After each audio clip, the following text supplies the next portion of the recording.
Hi everyone! In today's video, all about formalizing design systems, something I had the opportunity of implementing at Miro. As a former senior product designer working on the design system team, I faced the challenge of ensuring collaboration and transparency in our work. By formalizing our design system, we aimed to reduce unnecessary alignment meetings between developers and designers, fostering a sense of shared ownership and ultimately improving design system adoption.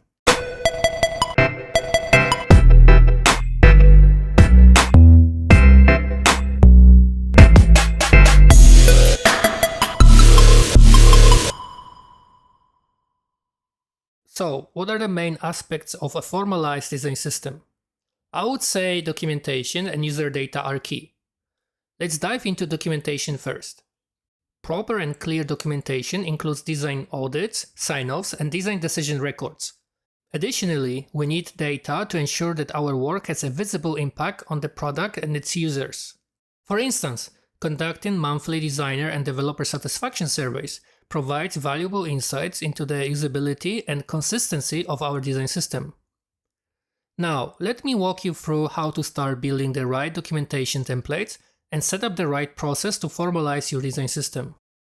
First, let's focus on collecting data. We can easily conduct designer satisfaction surveys, asking basic questions like how easy it's to find relevant components in our Figma library or React code. This helps us to understand the perception of consistency and design quality, fostering a sense of shared ownership. Moving on to audits. They're essential for understanding our current development process and component usage. Audits can be simple or complex, depending on what's needed to provide a clear picture for everyone to evaluate. They are not just for us, they are for everyone involved, so it's crucial to ensure clarity on the main goals. Next, sign-offs. They are my favorite part at Miro because they bring in alignment between teams and ensure effective decision-making. I will guide you through a simple sign-off template I've used myself.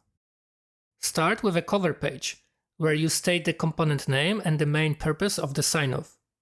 Highlight the main changes, such as improved accessibility or visual rebrand, and ensure that action steps required from stakeholders are clear. Next, include a slide with a list of stakeholders to ensure transparency and collaboration.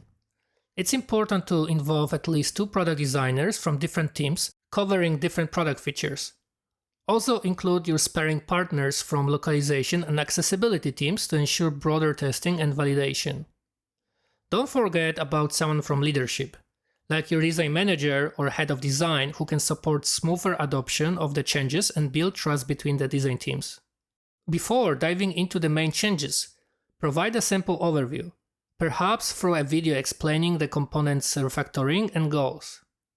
Moving on to the component itself, start with a visual overview to highlight all available variants and main changes. Then start with a more technical documentation. Briefly highlight visual and structural changes with red lines. Don't forget about accessibility features.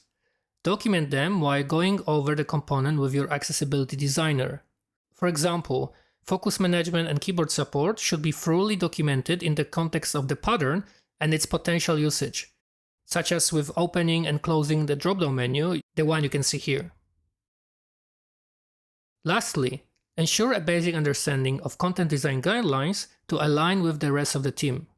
Sometimes having components out of the context can be challenging to understand their main use cases, so make sure to visualize and help your stakeholders understand the usage of the component.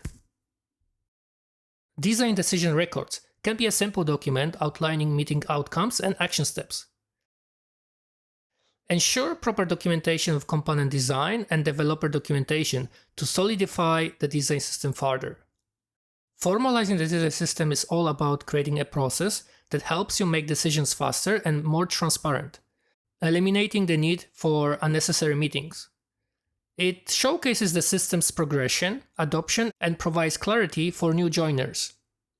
If you want to learn more about work on design systems, let me know in the comments sections below.